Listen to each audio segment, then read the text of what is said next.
And what I'd like to speak about tonight, partly because I was so touched by it in the retreat that just passed, is sanctuary. And sanctuary is a beautiful word whose roots go back to the meaning of sacred, that which is sacred.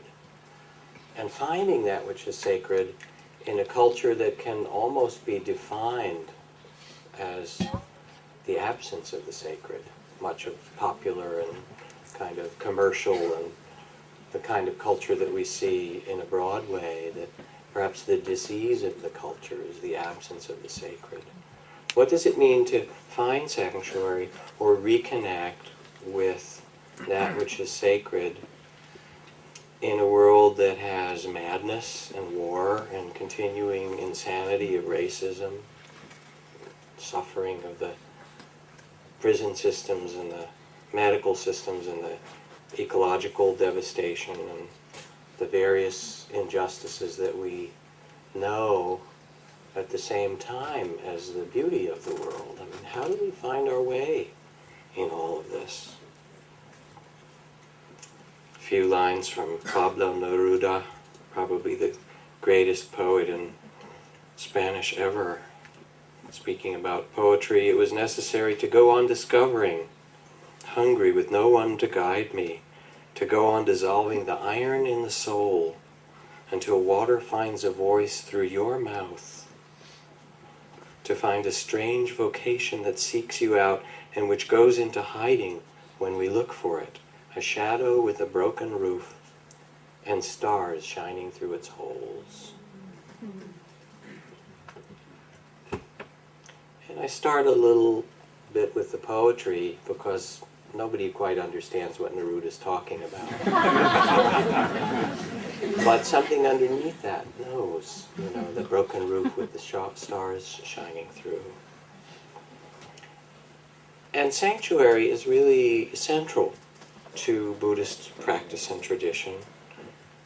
To create sanctuary, which means to create a place, and the temples and the forest monasteries where I lived in Asia, to create a place where the heart is not in the thrall of greed and hatred and fear and ignorance.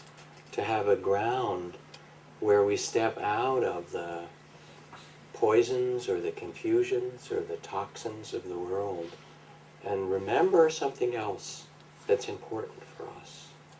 In a way, it's what meditation is. Wherever you put your cushion or your chair or your seat, it's as if you create a temple, a sacred ground for yourself.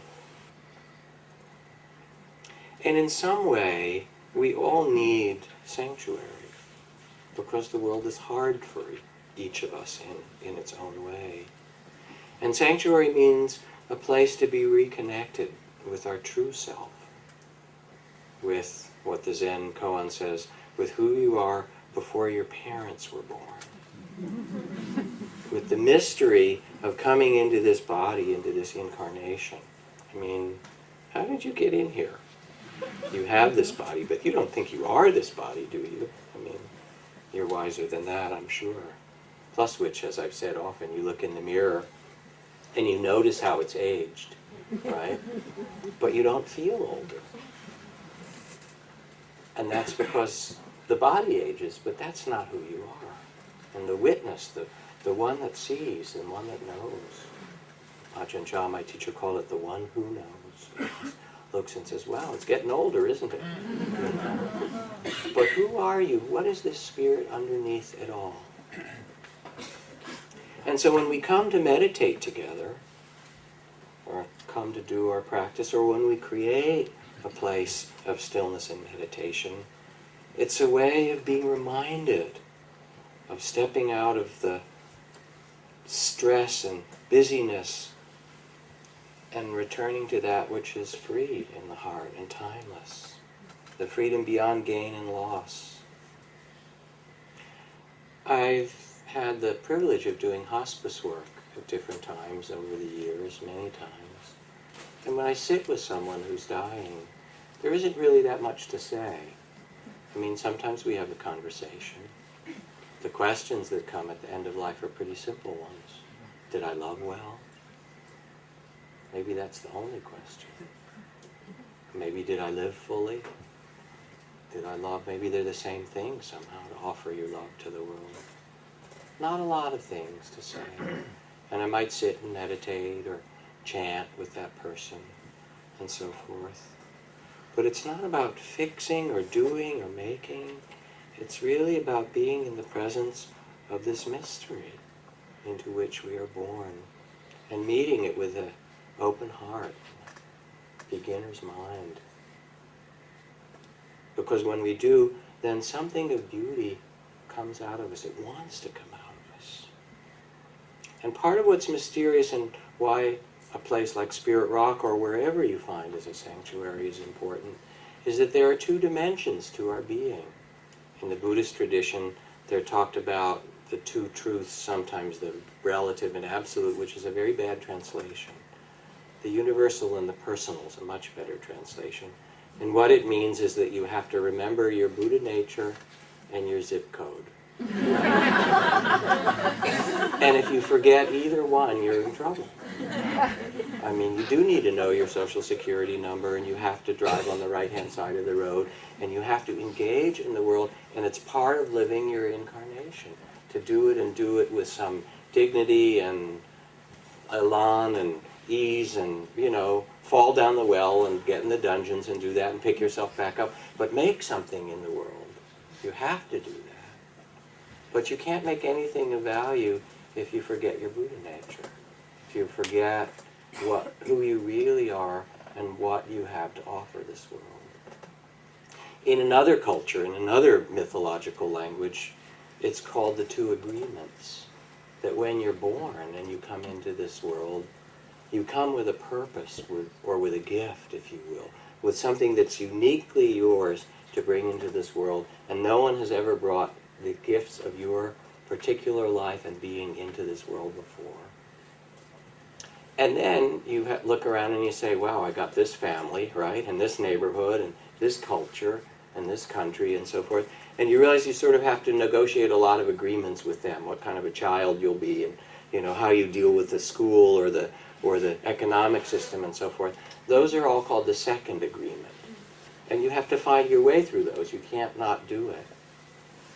But they're not the first agreement. The first agreement is the agreement of the spirit or the soul or whatever language you want to use that comes into this world with some gift to give, something to do. And if you do all those other second agreement things, and get it all together outwardly, and forget the first one, you're not happy, you're not satisfied, you're not fulfilled.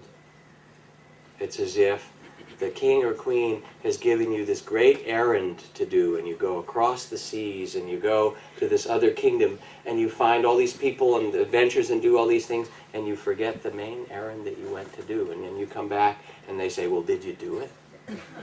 And in some way, you have a great errand as a human being on the earth, and as a unique human being, with your particular beauty and gifts and wisdom and compassion and understanding. This is your Buddha nature, to bring it out in some fashion. And without that, you won't be happy. So what a sanctuary does is it offers a place to remember in the midst of all this, to reconnect with what we really know and love and care about. And it doesn't mean it's easy. Zen Master Ryokan, the most beloved of all the poets of Japan, he writes, "The vicissitudes of this world are like the movements of the clouds. 50 years of life are but one long dream. Sparse rain, in my desolate hermitage at night, quietly I clutch my robe and lean against the empty window, lonely, dizzy, nothing here but dreams." So he writes, or crickets disturbed by my unexpected visit, shriek, looking up, I see the setting sun. Unbearable loneliness. That's one of his poems. And then on the other hand, he writes, spring morning, the children and I go out to pick vegetables What could be more wonderful? Playing in a garden among the cherry trees, my sleeves covered with blossoms, the children laughing, the flowers fall like snow on the earth. And Ryokan celebrates all of it. He takes his sanctuary there, and he says there's loneliness and love and longing and connection and birth and death and the 10,000 joys and sorrows. And in the midst of it, you sense that he is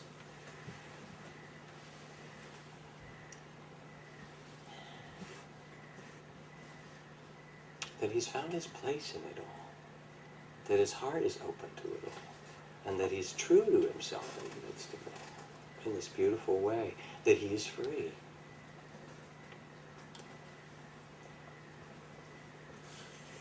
So what is your sanctuary? You can go up into the mountains and the Sierras, walk by the ocean, take time alone. Those are the outer forms of sanctuary. Come to a retreat. But as Nelson Mandela said, we are not yet free. We have merely achieved the freedom to be free. We have all these outward capacities for freedom. But what does it mean to find this place of freedom within yourself? Freedom with joy and sorrow, with gain and loss. The freedom to love in the middle of it all. And when you come to meditate, the line from Rumi, he writes, pay regular visits to yourself. I mean, it's that simple. And meditation isn't about getting some state. Okay, I'm going to sit and breathe and open the chakras and raise the kundalini and have this light, and, you know, open this and have this fabulous vision, and then open like this guy and hold it. Okay, I got it. Fantastic. But after a while, you know, you get stuck even there. You have to breathe. Okay, it opens and it closes. And my teacher Ajahn Chah said, if you haven't wept deeply, you probably haven't really learned to meditate yet. Doesn't mean that everyone has to weep all the time, but we carry the tears of the world with us. We do. And we carry the love of the world with us. And the tears need to be wept and the love needs to be felt. Not for anybody else, and not because you need to do it, it's not quite the right word, but because the soul needs to do it, the heart, the spirit, in order to fulfill the gift that you've been given of your life, and to bring something beautiful into this world. So you sit in meditation, and instead of stopping the feelings and thoughts and so forth, you bow to each one. Oh yes, this too. And you step out of the body of fear, the small sense of self, and become the ground, the temple, the sanctuary yourself, the guest house, and say, oh yes, you too, and you too. And here I am, like the Buddha, under the tree of enlightenment, saying, yes, this too. And here I am, still heart open with compassion in the midst of it all. Ajahn Chah called it being the one who knows, or finding your true home. Touching something that's bigger than the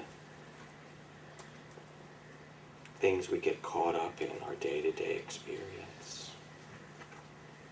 Now, it's also true that in finding sanctuary and refuge and returning home, that while we need to do it in our own unique way, we need one another.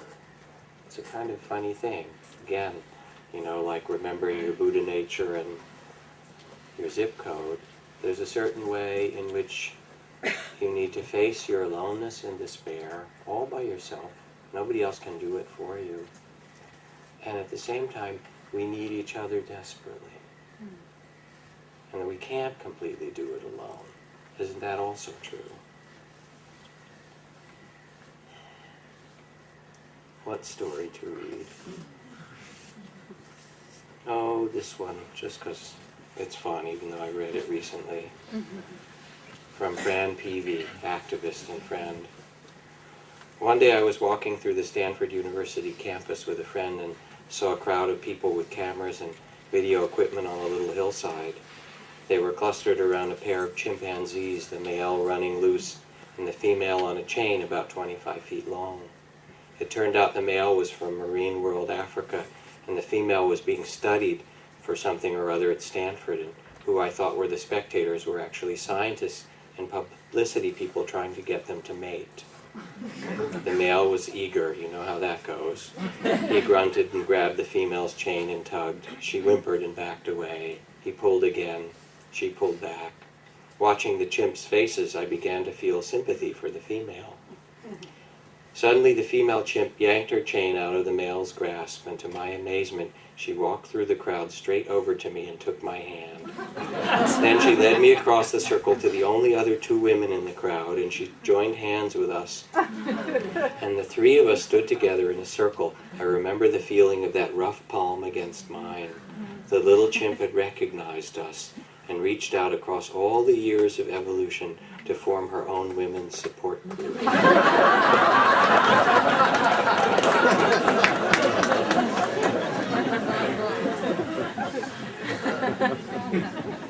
So there is the finding of sanctuary, and at the same time there's also the sanctuary that we offer to one another. My friend Annie Lamott puts it this way. She says, "My mind is like a bad neighborhood. I try not to go there alone."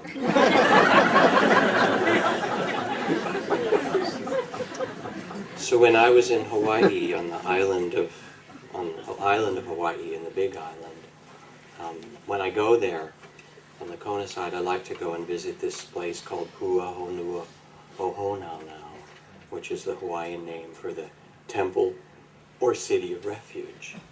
And you go down this long road down to the beach, and it's a black lava beach. The sand is black, and this 10-foot wide lava wall around it, and the pools for the ali'i, for the noblemen, the king and queens, and the little temples.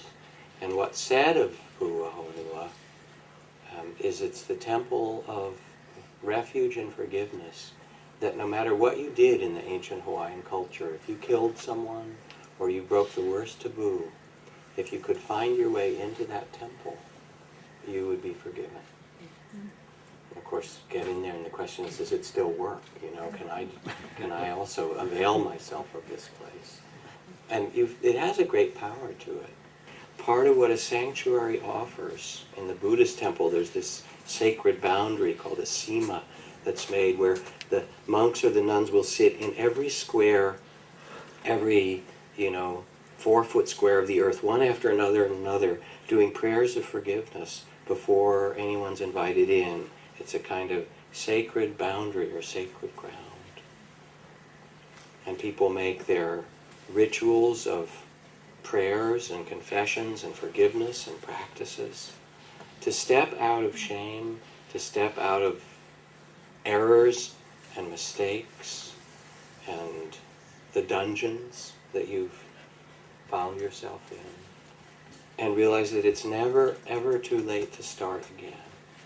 To remember your first agreement, to remember who you really are, or what you're here to do, to listen to the heart and begin again. In New York, there was a man who was kind of a performance artist, called himself Mr. Apology. And he set up, in the old days, an 800 number that you could call if you wanted to apologize for anything. And you know how our culture is. It's a weird culture, you have to admit. And he started getting not just hundreds, but thousands of calls with people apologizing for stuff. You know? Apologize and you will be forgiven. And there were people who'd done all kinds of crimes, and he said some of the floods of calls, some of the stories were terribly poignant. You know? But even that, in this kind of bizarre, mechanical way, as an art project, it had meaning. Because we need to find a way to release the past, all the things that we've judged ourselves for, to learn from it, and to make something new again from our heart.